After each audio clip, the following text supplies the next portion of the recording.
let me tell you, it's really good to be home. I literally flew in from D.C. just for this, but I'd much rather be with you than Nancy Pelosi any day. Oh, with Herschel, I've been doing the bus tours with him and said, look, we need to do one more round through the 11th district. And when he said he's coming here at Black Rifle Coffee, I said, look, I'll come down, leave them up there for a little while to make sure that we secure this seat for freedom, for liberty. Now, if you catch on to what you've heard, who you've heard from so far, Ralph Reed, who's been an icon for conservative values in this state for as long as I can remember, and he hasn't aged a year since I first met him. And then you had a Marine Corps officer, Navy, Army, and I proudly served in the Air Force. This is about veterans, yeah. The one thing that you know about veterans, we hold together, we unify, but we never hesitate to do a little picking at each other, right? It's just how we get along. This is how we honor each other. Many of you may be familiar with the Shepherd's Men. It's an organization I've been involved with for years. They raise money and awareness for PTS and PTSD and traumatic brain injury. I first met those guys right after I was elected. I was at Dobbins Air Force Base. And I was introduced to them. They said, look, these guys, the way that they raise money and awareness is they literally run cross country. They wear 22 pounds of body armor representing the 22 servicemen and veterans that commit suicide every day in this nation. They said, look, we're going to be running from Boston, Massachusetts to Atlanta, and we're going to come through Washington, D.C. Now, I don't know about you, but one thing I've learned in politics, sometimes you don't always say what you're thinking. That didn't happen that time. These words came out of my mouth before I could stop it. They said, look, we're going to run through Washington, D.C. And I'm like, well, let me know when you're there. I'll come run with you.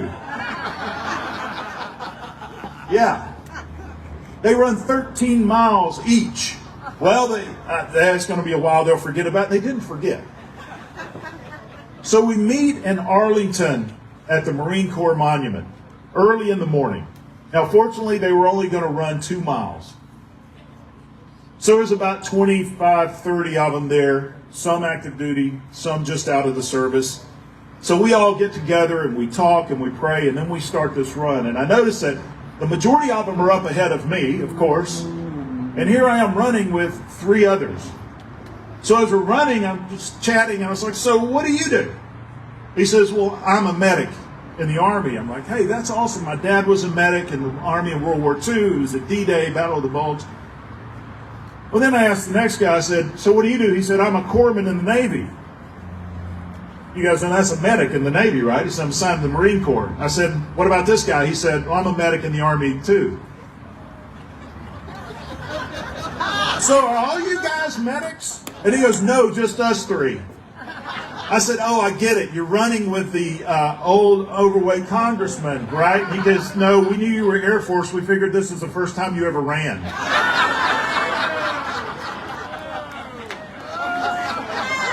Now, I say that because that was a huge compliment, right? We had camaraderie there.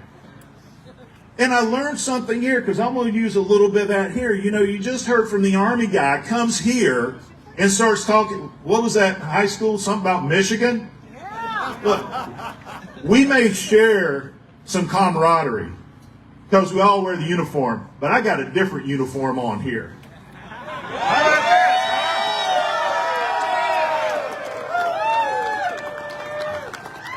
Folks, this election is about more than you can ever imagine.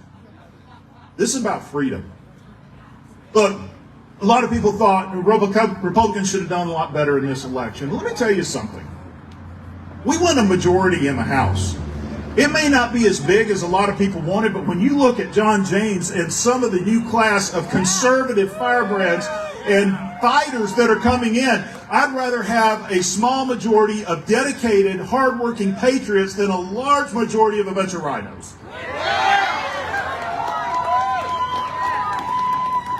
We need that same kind of fighter in the Senate. That's why we need Herschel Walker. This comes down to turnout. Turnout. You know people.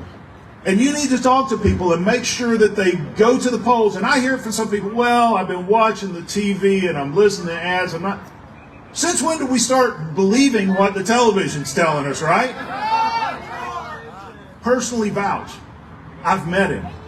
And if not, tell him you know me and I'm supporting Herschel Walker and I'm campaigning with him. If that's not the case, look at all the other elected officials you have here, state and local, that are here because this is so important. We have to cross the finish line. Here's what's different. You know, the years ago when we used to watch this man give him the ball and run, Herschel run, and boy, he'd run over everybody. But he needed some linemen, as I played line. He needed linemen to open those holes for him so he could plow over folks. We're the linemen now. We need to pull Herschel. We need to open the hole so Herschel can cross the goal line into the United States Senate and usher in a new era of freedom.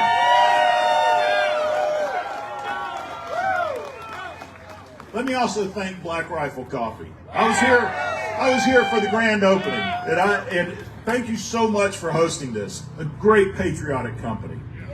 But now I want to introduce you to someone else.